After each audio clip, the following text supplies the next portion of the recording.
بسم الله الرحمن الرحيم. بالنسبة لثبوت شهر رمضان، اختلف العلماء في العدد الذي تثبت به رؤية هلال رمضان على قولين كما رتبها الماوردي رحمه الله تعالى، وكلاهما بالرؤية الخاصة. القول الأول أنها تثبت برؤية عدلين في حال ما إذا كانت السماء مصحية، أما إذا كانت السماء مغيمة فيكفي العدل الواحد، وهذا طبعا مذهب الحنفية.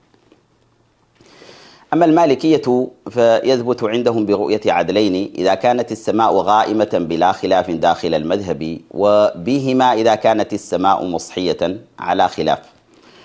وقد جاء في المدونة أن سحنونا رحمه الله تعالى سأل عبد الرحمن بن القاسم فقال له: أرأيت استهلال رمضان هل تجوز فيه شهادة رجل واحد في قول مالك؟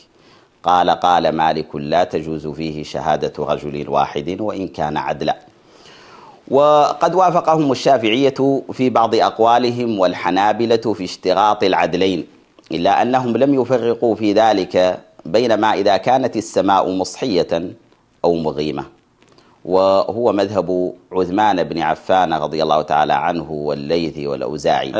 القول الآخر هو ثبوت هلال رمضان برؤية العدل الواحد، وهو رواية مشهورة عن أحمد وقول للشافعي حكاه النووي والشرازي وإليه ذهب الظاهرية، وهو مذهب عمر بن الخطاب رضي الله تعالى عنه وعلي بن أبي طالب وابن عمر وعمر بن عبد العزيز وابن المبارك وأبي ثور وابن المنذر.